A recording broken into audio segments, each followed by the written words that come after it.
Hola amigos de INCIBA Patrimonio Vital, bienvenidos a nuestro programa Hablemos con un biólogo, de donde ustedes y nosotros vamos a charlar sobre un tema ambiental con nuestro biólogo zoólogo Raúl Ríos.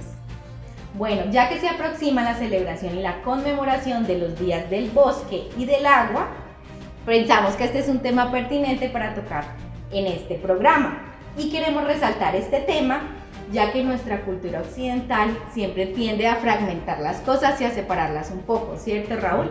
Mi nombre es Ángela Sánchez, estoy con Raúl Ríos y vamos a dar inicio a nuestro programa.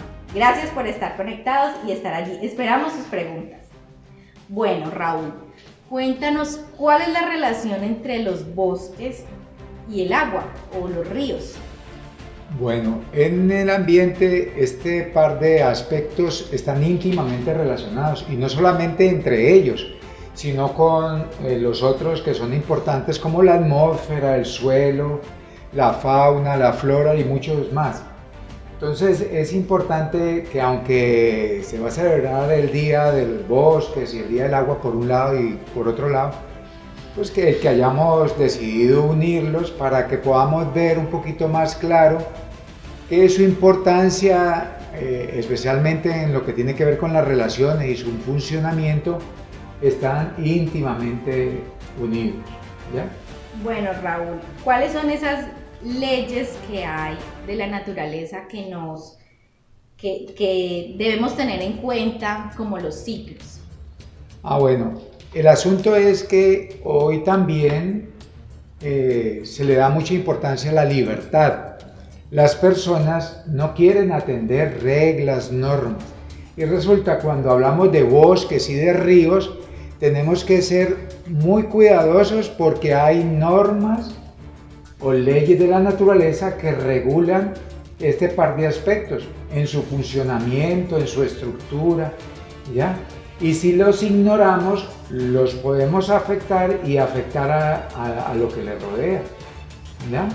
Es por eso que en este par de aspectos de la naturaleza hay que tener en cuenta, por ejemplo, los ciclos biogeoquímicos, que son los que sostienen o los que le dan vida o los que mantienen en funcionamiento tanto los bosques como los ríos, por ejemplo, ¿no?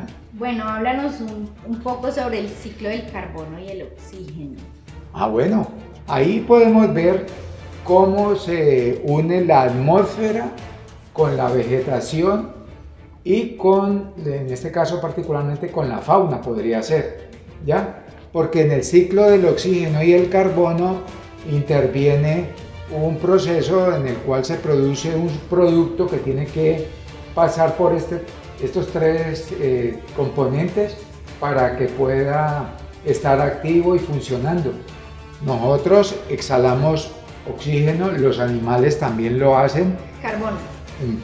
Carbono.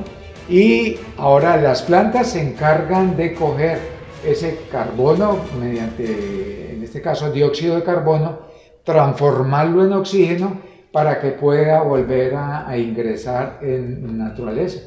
Entonces, ese, al igual que el otro ciclo importante, que es el ciclo del nitrógeno, tiene que ver con el clima, en este caso los días lluviosos y los rayos que cogen el nitrógeno atmosférico y lo fijan en el suelo para que entre a las plantas y pueda ser obtenido por los herbívoros y de esa manera puede entrar a formar parte de las proteínas animales que al entrar en la cadena, ahora sí alimenticia de animal comiendo animal, el nitrógeno se pone en movimiento hasta que regresa al suelo cuando mueren los animales.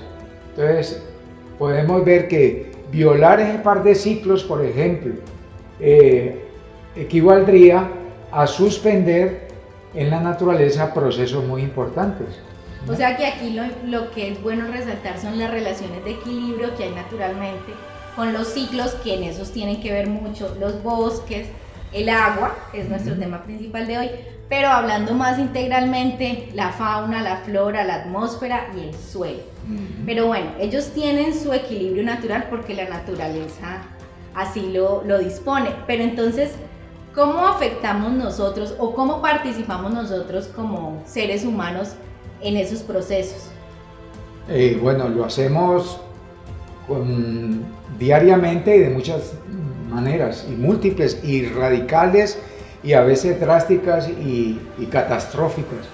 Lo hemos estado viendo con la deforestación en la Amazonía, con las quemas. Exactamente, y la afectación atmosférica al introducir demasiado carbono a la atmósfera.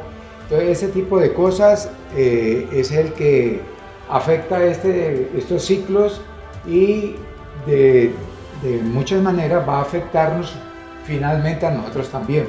Por ejemplo, la deforestación, hablando de los bosques, ¿ya? Cuando se deforesta actualmente no se tiene en cuenta, por ejemplo, el tipo de suelo que sostiene el bosque. La mayoría de las selvas nuestras tienen suelos muy pobres.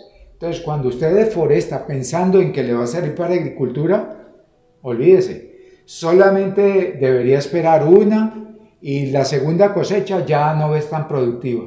Ahora, si la utiliza para ganadería extensiva, como es el caso nuestro, cuando se deforestan las selvas de Putumayo, Caquetá y todo, actualmente que está de moda, la ganadería ocasiona graves daños al suelo, ¿ya? Haciendo que terrenos que son muy pobres se conviertan definitivamente en terrenos que no van a servir para nada más. Y se quedan muy compactados y después recuperarlos es muy complejo. No, en una selva como esa es tal vez imposible, además por las extensiones de estas fincas.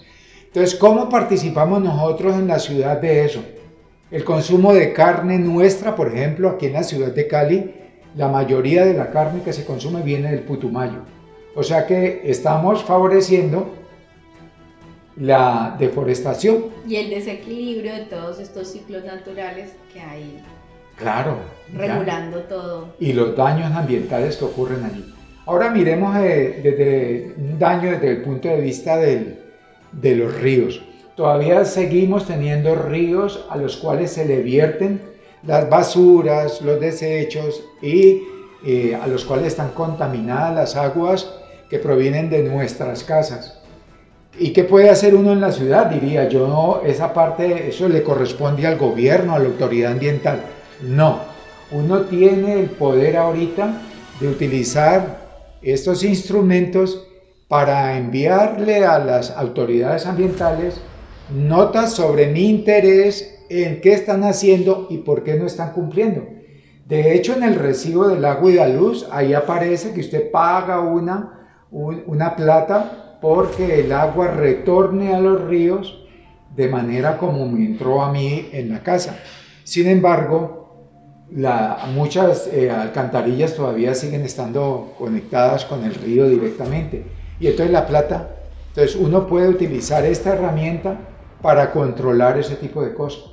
Y la otra es que las basuras en los caños de la ciudad, uno podría pensar de que son los de las carretillas o este tipo de personas que no tienen educación, pero a mí me ha tocado ver camionetas bajando la basura de la camioneta y echándola al caño.